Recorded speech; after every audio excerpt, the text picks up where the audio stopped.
Hi, my name is Erin. I'm an alcoholic. Hi, Erin. Is the microphone okay? Everybody can hear? Yeah, okay. I have been through the process with the help of a Big Book Step Study sponsor. Now I'm going to forget what to say.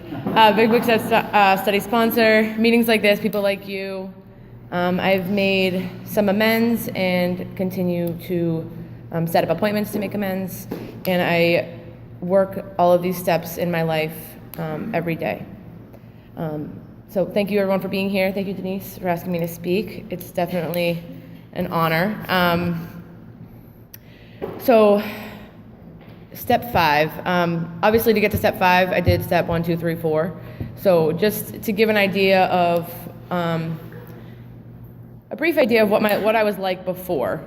I believe that I was restless, irritable, and discontent at the start. I was the chameleon. You could ask some people in my family and they thought I was an angel. You could ask other people, I was definitely not an angel. So it was kind of, I grew up learning that I felt like I needed to be whoever kind of you wanted me to be.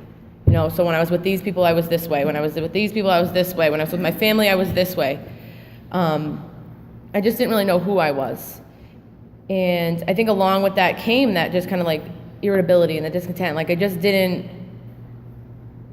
know how to handle life from a very early age. And I had a mother who tried everything she could think of to get me to talk about my feelings, to let me know what was going on, let her know what was going on, and to do all these things for me, and I just didn't know how.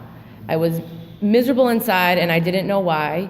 And at 13, I found a solution that I thought was going to be alcohol. And at 14, I found other solutions that I think got me here a little bit quicker than I would have gotten here. I always just remember like being sneaky, being dishonest, trying to get away with stuff. Before I even picked up a substance, I would, steal somebody's thing. As like a little kid, I'd steal it and then help you look for it. Like addict behaviors that I was showing before I had even picked up a substance. And so to me, that's really where my addiction is. The addiction isn't in like, the substance. It's what's going on in my head. And I've had that going on for years, So I used drugs from the time I was 13 to the time I was 20. I told myself that I would never become my father, and at the end, I became the exact person that I did not want to become. I was mean. I lied. I wanted to die. I was absolutely miserable, but I was trying to put on this facade that like everything's great. If I just make a joke and people like me, like things will be fine, because I didn't want anyone to see who I really was. And I think for me, this relates a lot to step 5, because just to skip ahead, that this is the first time that I really let somebody know exactly who I was. Everything. And I got sober for the first time. I got sober in Boston, and I remember going to a Big Book Step Study meeting and having the reaction like, "What do you mean I can't speak?" At that time I had probably been sober a year or something, and I was like, "This is stupid." So I didn't go back. I've learned now at the time that I wasn't ready. I started coming here to Big Book Step Study in Worcester about 2 years ago, right before my 5th anniversary, and I was ready. I knew that I didn't get everything out of this program that I could have gotten. I had done step 1, 2, and 3. I had done step 1, 2, and 3. I had done step 1, 2, and 3, which is amazing because the obsession had been lifted for me. So the first step, I learned that I'm powerless over alcohol, drugs, and a lot of other things, that I have an allergy, that when I put a substance in my body, I get the phenomenon of craving, I get the obsession, and I can't stop. For me, I had the obsession, I had the craving for a lot of other things too, and I've learned that it manifests itself in anything for me. And I didn't really realize that until I came to this process and said, oh, the obsession. I'm like, why do I get that with food? Why do I get that with, all these things that I could look back and say, so I worked at like CVS or something, and I'd like obsess about the candy that was there. Like, oh, what am I gonna buy? I could get this, I could get that. That's like obsessing. And while I'm at work, and I didn't know that that's what it was, but it was because I had just the obsession for something. I was looking for something to put in my body to take me out of myself. When I came to Big Book Step Study, the first thing my sponsor had me do was write down the things that I wanted to gain out of Big Book Step Study and doing the process. And after I had finished, I was like, oh, where did I put that? So I wanted to kind of look and see if I found that I feel like I got that. And I really just wanted a deeper spiritual connection with my higher power. And now I definitely believe that happened, and I think a large part of that is because of the fifth step.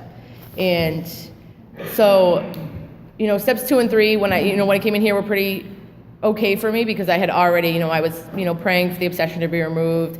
I realized I needed to turn my will over to my higher power because I can't run the show, because when I ran the show, everything gets thrown off.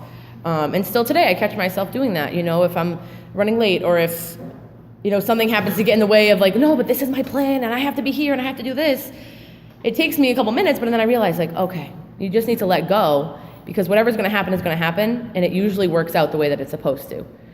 This process has helped me kind of identify that, because before I would have just been running around with my head cut off, trying to control everything that happened and getting angry because I didn't have control over it, but I wanted to, So I've learned to just, through, 2 and then 3, that I just need to turn my will over to my higher power every day and remind myself that throughout the day, and just kind of let go with the flow. Makes things a lot less stressful for me every day when I do that. So when I came to step 4, part of step 3 was also are you willing to take somebody through the steps? And of course I was yes, because I wanted to write, which I hear most people talk about. And then we started step 4, which I was very excited about, because I knew that was it felt like people talked about it as the meat and potatoes. It's where I was going to find a lot of myself. And so she told me to get a 5-subject notebook and to list all the people that I had resentments towards. I was like, okay, easy. So I did that. Wrote out what I was mad at them for, doing all that kind of stuff. And then the turnaround part came in. I looked at where I was selfish, dishonest, self-seeking, but the truth was, and where I was afraid. It took me about a year, a little over a year-ish, I think between a year and a half to complete. And I don't know if anyone else's experience was this, but I found that maybe 3/4 of the way through, I found myself hitting another emotional bottom. And I now attribute it to, I think, what was going on in the 4th step, and just kind of sitting in the sickness is what I kind of experienced, I felt, is that I had all this crap. I kept seeing the same behaviors over and over and over again, doing the exact same thing. It just was with a different person. And to me, it was just sick. And I hit an emotional bottom. I didn't want to live anymore. And this honestly was just, this past November when I was getting through this 4th step. I didn't want to feel that pain anymore. I didn't want to drink or use, but I didn't know what to do. So I made a list of all the resentments that I had, all the numbers I had left, and I divided it, and I said, you know what, this is going to get done. And I put pen to paper, and I just busted through the rest, because I knew that there was a chance that I was going to feel better when I got through that. So that's what I did. I then listed my fears, which if you had asked me growing up if I was afraid of anything, I would tell you no. I didn't think I had a fear in the world. I put on a facade, you're going to yell at my face, I'm going to stand there and I'm going to grill you. Prided myself on being the tough girl that no one wanted to mess with, which inside I'm goo, pretty much. So vulnerable, so you could look me the wrong way and I'd be like, oh, they hate me. So raw and emotional, but on the outside, I was not going to let you know that, because that's how I was going to get hurt. So listing the fears, I was like, okay. And through doing the resentment part, I realized that I was afraid of everything. And I was like, oh, God. So listed my fears. Then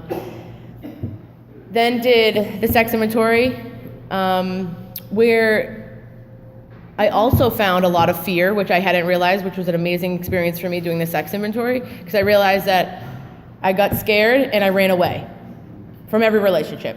I didn't tell you I was afraid and I was running away. I just left you wherever you were and said, okay, and then I left and we didn't talk again. So that was kind of a pattern that I noticed.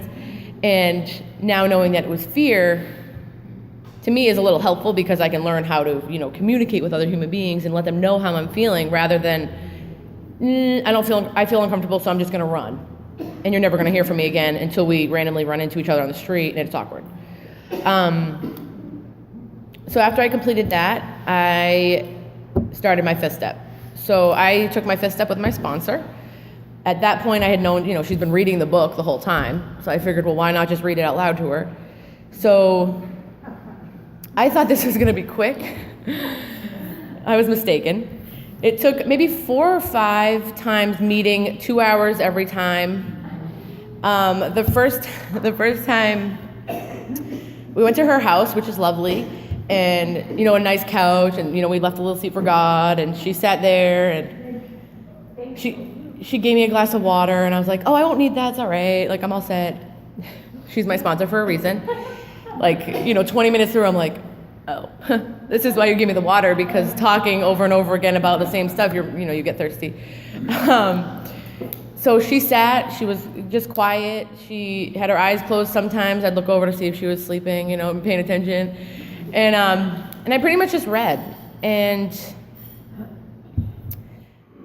I found that it was okay. At the point of doing my 4th and my 5th, I was ready. I was ready to tell somebody everything and to get all of the sickness out and to turn it over just to God and let her hear it, because I wanted to be better. I was desperate enough to do anything in order to feel better. And I knew that this is what I needed to do. So then I got a little excited. I was like, oh, I'm on my 5th. So I was like, okay, when can we meet again? When can we meet again? And, I was just really hopped up on getting my 5th step done. Because I knew that once I got the 5th done, I was going to be closer to being able to, speak and stuff. And I wanted to be able to say, the next thing, like, oh, I'm reading my 5th. Oh, I'm doing my 6th and 7th. That to me was exciting. I was like, yes, So we kept reading, and I found that the most difficult part for me to read was my fear. Because, so before we said the 3rd step prayer, and every time I wrote, I said the 3rd step prayer before, and just, ask God, my higher power, to guide my pen and help me see what you wish for me to see and write what you wish for me to write. And I just kind of left it at that. And when I was reading, I was like, I wrote that? And I had those moments of just deep, some of my fears just felt really deep and raw and emotional, and I could cry just thinking about it right now, because it just to me it was pain. My fears were painful, and yeah, wow, whew, okay. So to write them and then to read them, I was like, this is my realistic fear, and these are fears that I've had my entire life that I didn't know until now. Thank God I'm only 27, because I couldn't imagine living a long time with all of these fears, because it hurts, and so reading them was definitely an emotional thing for me, and I'm so grateful for it. And so reading the sex inventory part, I think, is also when I realized the fear part of how I dealt with relationships and not being able to communicate how I was feeling because of fear. Not wanting people to, not like me, or, wanting to sound okay, or wanting to be tough, or not knowing how that person would react, so then how I would react. What if they say something mean to me and then I can't handle it? All of these things came up for me when I was reading my 4th. And so after I finished reading the last time, we only had a little bit left, because the fear and the sex for me kind of just read quicker. I don't know if that makes sense, but so I then left, and I didn't go home to do my hour with God, because home didn't feel, it was I have a dog, and it was not really clean, so I just didn't feel like I was, it wasn't feeling peaceful for me, so I don't know if anyone's been to Moore State Park in Paxton. I recommend it if you haven't, but there's the grass hill that they carve a path down, and I went, it was, how many months ago? It was a couple months ago, so it was a cold day, which was not smart.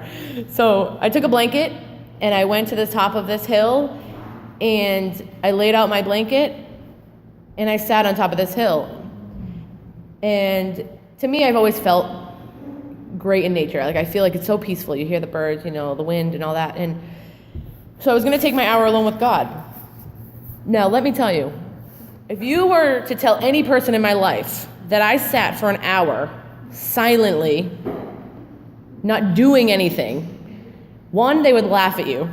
Two, they would tell you you were lying, because never in my life have I sat still for an hour, or even probably a half hour, and not talked or moved or, I like shifted positions, but I just sat still. And when I heard that it was step 5 today, I was so grateful, because for me, it was the most amazing experience, I think I've ever had. Because, again, if you told any person, I told people, I have to take an hour with God, they're like, you're going to take an hour with God, by yourself, quietly? Because I'm always, I'm just up, I'm energetic, I'm always in my life have been like that. And I've also never been at peace in my head. So to me, sitting alone with God for an hour quietly is not even just about the speaking to anybody or the walking around. To me, it's about my head and just being at peace and being silent in my brain, which to me is unfathomable. Never in my life have I been still for an hour and also still in my mind. And when I took that 5th step and I sat up on that hill, that was it. I was just on the hill with God, and it's really hard to explain if you haven't experienced it, but I sat there for an hour and it didn't feel like it was 20 hours, it didn't drag on, and I was really upset when it ended. I was like, I kind of want to feel like this all the time. I was like, let me just be at peace, because I think it was honestly the first time in my life when I actually felt completely at peace. There was nothing, I didn't have a worry in the world. I wasn't thinking about money, I wasn't thinking about relationships, what I had to do later, what I did before. I was just completely calm and at peace with God. And I reflected and I thought about, the questions they ask, have I admitted anything? Have I gone through these steps thoroughly? Was I honest? Did I leave anything out? And, at the end I realized I hadn't left anything out.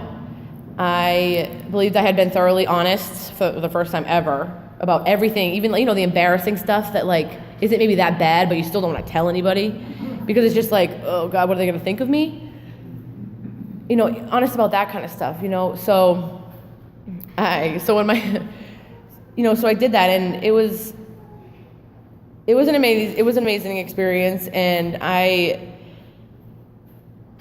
am so grateful for this process, because I wouldn't have had that experience if I hadn't come to this process.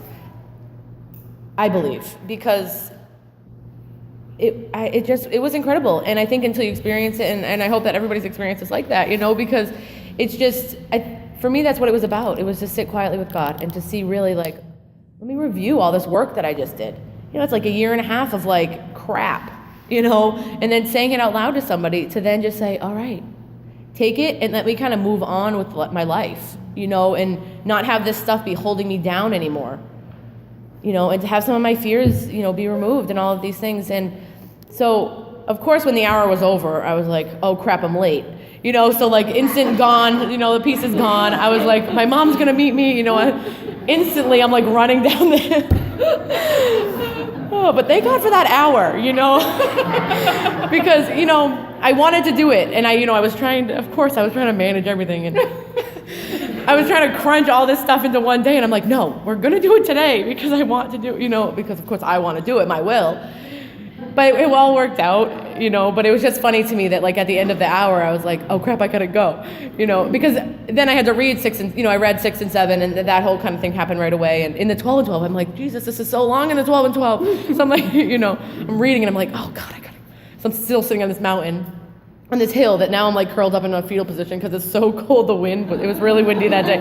It was a couple months ago when it was still kind of cold, and the wind was blowing, and I was like, this was not smart, but it was still lovely. But I had that hour, and I'm grateful for that hour, because I can always go back to that and remember what that was like. I can remember that peace. I can remember that, just comfortable. I was just comfortable and just happy to be by myself and, with God. And if you're working this process, or you're here, and maybe you're a little curious, I went 5 years without a drink or a drug before I came to this process. And I'm going to cry again. The last 2 years of my recovery have been obviously a roller coaster, because, you have to do for me, the crap of my 4th step. But it was also it's been the most amazing 2 years of my life, because I found a new freedom, the promises, I've new happiness, and I just feel fulfilled, and I feel closer to my higher power. I'm actually getting a prayer pillow. I don't know if anyone knows what those are, but it's like a little stool that you put next to your bed and has like a really nice quote on it. And I can't believe I'm telling anyone out loud, because I was like, don't tell anybody I'm getting this pillow, because it's going to ruin my reputation, but my higher power and my connection with God now is really just that important, that I'm like, I want this cool pillow, Before, when I saw the person I know that has one, I was like, I'm like, that's kind of lame, but, I can say that because they're not in the room, but don't tell them. But that's what I wanted out of this process. You know what I mean? I wanted that connection with my higher power, and I'm trying to live my life on a daily basis to have that connection. And for him, her, whatever it is, to guide me to the will that he, she, it, whatever has for me, and to give me that peace, and to help me treat others with respect, and to not act out in anger, to not act out because of fear, which I've now learned is what anger is for me. And to just be the best person that I can be, and be internally happy, and not just outside pretending. Like, this isn't me pretending to be happy. This is me, this is like the true, like, who I am now. And I'm not, pretending like I used to. Because most people would say, like, oh yeah, you've always been happy. Oh, no, I haven't. Outside I'm like, ha ha, inside I'm like, this is me truly happy, and I believe that it is because of this process. And because of people like you who have paved the way for me, and I got to, hear you guys for almost 2 years sharing about this, and like, yes, I want that, and I'm so grateful for that, because if I hadn't found it, I don't know where I'd be, and like I said, so if you're here, you're checking it out, give it a chance, if you haven't been through it, yeah, you can't speak right this second, but maybe it's time to listen. For me it was, I didn't need to speak anymore. I needed to hear a solution. I didn't care about like what you were using, when, who you knew, all that crap. I don't care about that. I wanted a solution to how I was going to feel better. And that's what I found here. And if you're writing, keep writing. You can do it. It will get better. If you're reading, keep reading. I think that was all those about. So, if you're doing it, just keep doing it. Keep doing it. It will get better if you work this program, and again, thank you for letting me share. And I think that's all I got. Thanks.